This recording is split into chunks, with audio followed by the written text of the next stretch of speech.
అయోధ్యలో వెలిసిన, అయోధ్యలోనే పుట్టిన రాముడు క్షత్రియుడే కదా, రాముడు క్షత్రియుడే కదా, దశరథ మహారాజు కొడుకే కదా. నేను అంటున్నా, రాముడు క్షత్రియుడవుతే ఆ క్షత్రియుడికి శూద్రులు అనబడుతున్న వాళ్ళు, దళితులు అనబడుతున్న వాళ్ళు, గిరిజనులు అనబడుతున్న వాళ్ళు అన్ని స్థాయిలో అండగానే నిలబడ్డారు. అన్ని స్థాయిలో అండగా నిలబడ్డారు. ఎక్కడి నుంచి ఎక్కడికి? క్షత్రుడైన రాముడు రావణాసురుడితో యుద్ధం చేసే సమయానికి అయోధ్య నుంచి రాముడు, లక్ష్మణుడు, సీత మాత్రం వెళ్ళారు. ఆయుధాలతో కాకుండా వెళ్ళారు, నార బట్టలు కట్టుకొని వెళ్ళారు. కానీ రావణుడి మీద యుద్ధం చేసే సమయానికి అక్కడ సైన్యంగా రాముడికి అండగున్నది మా వానర సైన్యం అనబడుతున్న ఆంజనేయుడి, సుగ్రీవుడి నాయకత్వంలో మా వానర సైన్యం అనబడుతున్న సైన్యమే కదా. ఇప్పుడు అయోధ్య నుంచి ఆయుధాలు తీసుకెళ్ళలేదు కదా, అయోధ్య నుంచి సైన్యం వెళ్ళలేదు కదా. అక్కడ రాముడు యుద్ధంలో ఆ యుద్ధాన్ని గొలిపించడం కోసం సైన్యంగా మారింది, ఆయుధాలతో యుద్ధం చేసినది ఎవరు? వానర సైన్యం. దానికి నేతృత్వం వహించింది ఎవరు? ఆంజనేయుడు, సుగ్రీవుడు. వాళ్ళను గైడ్ చేసి యుద్ధంలో విజయం వైపు నడిపింది ఎవరు? జాంబవంతుడు. వాళ్ళని గైడ్ చేసి యుద్ధంలో నడిపింది ఎవరు? జాంబవంతుడు. జాంబవంతుడు అని ఎవరు చరిత్రపరంగా? దళితుడు, మాదిగాని మీరే చాలామంది అంటున్నారు. రెండు. ఓకే, సీత అడవిలో ఒంటరిగా ఉన్న సమయంలో ఆమెను దగ్గర చేర్చింది ఎవరు? దగ్గర తీసుకున్నది ఎవరు? కాపాడుకున్నది ఎవరు? వాల్మీకి. ఆశ్రమంలోకి తీసుకున్నది ఎవరు? వాల్మీకి. లవకుశుల్ని పెద్దది పెంచేసి విద్యాబుద్ధులు నేర్పింది ఎవరు? వాల్మీకి. రాముడు పట్టాభిషేకంలో రామాయణం వినిపించింది ఎవరితోటి? లవకుశులతోటి. ఓకే, రాముడు చరిత్ర ప్రపంచానికి గొప్పగా అందించింది ఎవరు? వాల్మీకి. అంటే సీతకు రక్షణ కల్పించే కాడ, సీత గారికి షెల్టర్ ఇచ్చే కాడ, కొడుకులను ప్రయోజకులు చేసే కాడ, ఆయన చరిత్రను రాసే కాడ మా బీసీ ఉన్నాడు కదా వాల్మీకి. అదే సమయంలో మీ సోదరుడిగా ఇంకొక విషయం గుర్తు చేస్తున్నా. ఇప్పుడు బాబ్రీ మసీదు కూలాలి, రామ మందిరం కట్టాలని చెప్పి యుద్ధం అయితే నడిచింది కదా. బాబ్రీ మసీదు కూల్చాలి, రామ మందిరం నిర్మించాలి, యుద్ధం నడిపింది కదా. నేను అంటున్నా, అది 2002 కదా. అంతకుముందు 92 కదా. అంతకుముందు ఒక విషయం గుర్తు చేస్తున్నా. 1989లో నవంబర్ 9న అయోధ్యలోని రామ మందిరానికి మొట్టమొదటి శంకుస్థాపన చేసింది ఎవరు? బీహార్కు చెందిన దళిత నాయకుడు కామేశ్వర్ చౌపాల్. ఇది చరిత్రలో ఉన్నది కదా. 92లో బాబ్రీ మసీద్ కూల్చబడ్డది. 89లో ఎక్కడ? 1989 రామమందిర ఉద్యమం ఉధృతంగా సాగుతున్న సమయంలో 1989లో వివాదాస్పద స్థలానికి సమీపంలో కేటాయించిన భూమిలో ఈ శంకుస్థాపన జరిగింది. శంకుస్థాపన చేసింది ఎవరు అంటే కామేశ్వర్ చౌపాల్, బీహార్కి సంబంధించిన దళితుడు. ఇది మీ చరిత్ర ఉన్నది కదా.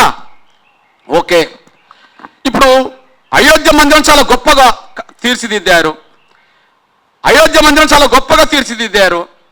అయోధ్య మందిరం నిర్మాణంలో కార్మికులుగా రాళ్ళెత్తింది, ఇటుకెత్తింది, నిర్మాణం చేసింది, ఆ స్థాయిలో నిర్మించింది కార్మిక వర్గంలో అన్ని వర్గాలు ఉన్నారు కదా.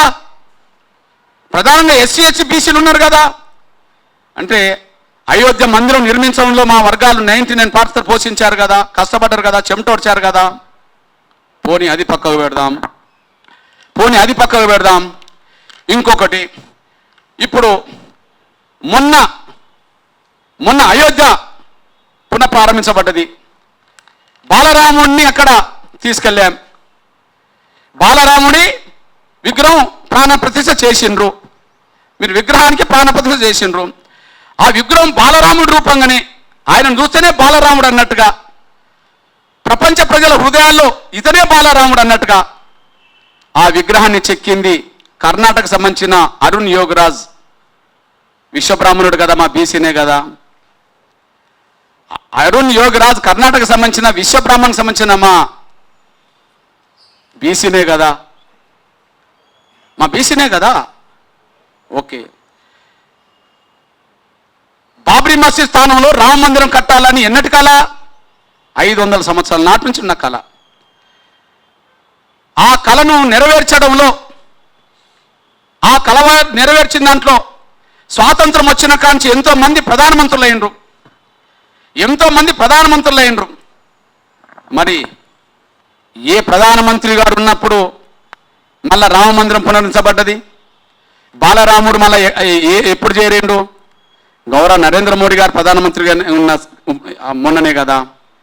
మరి గౌరవ ప్రధానమంత్రి నరేంద్ర మోడీ గారు ఆధ్వర్యంలోనే 500 సంవత్సరాల హిందువుల ఆకాంక్ష నెరవేరింది కదా. మరి గౌరవ ప్రధానమంత్రి నరేంద్ర మోడీ గారు బ్రాహ్మణుడేం కాదు కదా, ఆయన బీసీనే కదా. పోని బ్రాహ్మణేతరుడు కదా, ఆయన బీసీనే కదా, బ్రాహ్మణేతరుడు కదా. నేను అంటున్నా, క్షత్రుడైన రాముడికి అండగుండి రావణ యుద్ధంలో గెలిపించే కాడ 1000 మంది మా ఆదివాసులు చచ్చిపోతారు. ఆయన వానర సైన్యం గెలిపిస్తుంది. మేము గెలిపించే కాడున్నాం, దళితులు గైడ్ చేసే కాడ జాంబవుడు ఉన్నాడు, సీత గారికి షెల్టర్ ఇచ్చే కాడ లవకుశులను పెంచి పెద్ద చేసే కాడ, రాముని చరిత్ర రాసే కాడ మా బీసీ వాల్మీకి ఉంటాడు. మా దళితుడు అక్కడ మొట్టమొదటి శంకుస్థాపన చేస్తాడు. ఆ గుడిని కట్టే కాడ 199 మంది అనగారిన వర్గాలు ఉంటారు. విగ్రహం చెక్కే కాడ మా యోగిరాజ్ మా బీసీ ఉంటాడు. 500 సంవత్సరాల హిందువుల కళ నెరవేర్చే కాడ ప్రధానమంత్రి మా బీసీ నరేంద్ర మోడీ గారు ఉంటారు. అన్ని చోట్ల మేమున్నాం కదా. గర్భగుడి కాడ పూజలు చేసే కాడ పూజారులకు ఎందుకు ఉండద్దయా? మీరు ఎక్కడ లేని వాళ్ళకి అక్కడనే ఎందుకుంటారు? మీరు ఎక్కడ లేని వాళ్ళకి అక్కడనే ఎందుకుంటారు? మేము అంతటి ఉన్న వాళ్ళకి అక్కడ ఎందుకు ఉండద్దు? మేము అన్ని చోట్ల ఉన్న వాళ్ళకి అక్కడనే ఎందుకు ఉండద్దు? మీరు ఎక్కడ లేని వాళ్ళకి అక్కడనే ఎందుకుంటారు? అందువల్ల ఒకే చోట ఎవరి పెత్తనం ఉండద్దు అని అంటున్నాం. ఒక చోట ఎవరి ఆధిపత్యం ఉండద్దు అంటున్నాం. అంత అందంగా తీర్చిదిద్దిన రాముడి విగ్రహాన్ని తీర్చిదిద్దిన నా బీసీలకు లేని హక్కు, ఆ గుడి నిర్మాణం చేసిన నా అనగారిన వర్గాలకు లేని హక్కు, శిలాఫలకం వేసిన నా దళితులకు లేని హక్కు, రాముడిని గెలిపించడానికి ప్రయత్నం చేసిన నా ఆదివాసులకు లేని హక్కు, రాముని యుద్ధంలో రాముడికి అండగా గైడ్ చేసిన నా దళితులకు లేని హక్కు, రాముడి చరిత్ర రాసిన నా బీసీలకు లేని హక్కు, రాముడి విగ్రహాన్ని పునఃపరిశీలించడానికి ప్రధాన పాత్ర పోషించిన ప్రధానమంత్రి నరేంద్ర మోడీ గారి వర్గమైన బలహీన వర్గాలకు లేని హక్కు ఒక్క బ్రాహ్మణులకే ఉండడం ఎందుకు అని అంటున్నా నేను. ఇది రామానుజాచార్యుల ఆదర్శాన్ని, అంబేద్కర్ పోరాట స్ఫూర్తిని ముందుకు నడిపించినట్టు కాదా? 1000 ఏళ్ల క్రితం మంత్రాలు అందరికి చేరాలన్నాడు. 100 ఏళ్ల క్రితం అంబేద్కర్ అన్ని హిందూ దేవాలయాలకు దళితులను కూడా రావాలనేటట్టు చేయాలని అన్నాడు. ఇప్పుడు నేను గర్భగుడిలోనే పూజారులుగా ఉండే హక్కు, అవకాశం అన్నగారు వర్గాలకు, అన్ని వర్గాలకు, బ్రాహ్మణేతర వర్గాలు అందరికీ ఉండాలని నేను అంటున్నా. ఇది మనల్ని బలోపేతం చేస్తుందా, బలహీనం చేస్తుందా తెలుసుకోండి.